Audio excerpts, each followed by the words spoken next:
The report is out. What is your reaction? I'm going to give mine right here, right now. Adam here on The Bearded Prophet. And I want to say that I was troubled, but in some ways not surprised by the report that came out about Mike Bickle and IHOP-KC.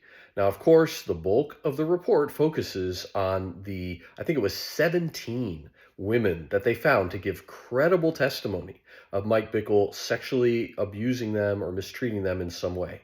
And this is clearly disturbing. This confirms from over a year ago now the IHOP-KC leadership decision to finally part ways with Mike Bickle, and they did so permanently. So yes, it very much appears he had a serial problem, 70s, 80s, 90s, 2000, 2010, even up into the 2020s of having this problem. Very, very sad, very severe. Second thing is that problem trickled down or was amplified in the organization he led.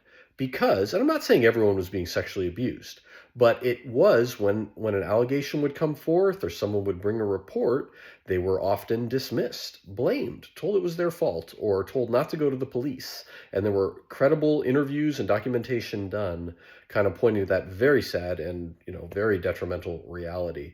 So the culture was get it done, move forward, progress at all costs, and ran over people in the process. That is not God's will and not God's way. And I think all of us can be aware of that in our own lives, our own families, our own churches and ministries. If we see that happening, and I had a conversation once with a pastor years ago where I said, I think you were putting this person and their gifts ahead of their well-being or the well-being of others. And this was after this person was caught in doing some, sexually devious things. And yet they were so important to the ministry that no one wanted to set them down. And I said, that's wrong. And I had a conversation. You can do the same.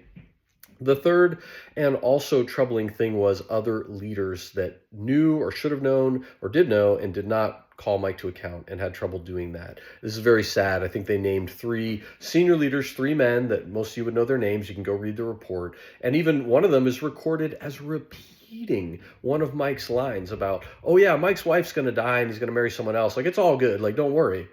And instead of being like, this is twisted. I mean, did they really believed it? They drank the Kool-Aid that harshly.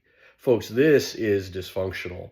And it's not a complete surprise that a dysfunctional man would build a dysfunctional system and create a dysfunctional group of people around him to shield him, stand with him, and whatnot. And so there has been and maybe continues to be a major house cleaning at IHOP-KC.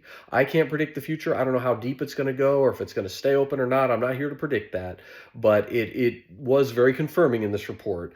Deep trouble, persistent patterns, and cover-up and unhealthy dynamics. So the truth is out there. Draw the conclusions as you will.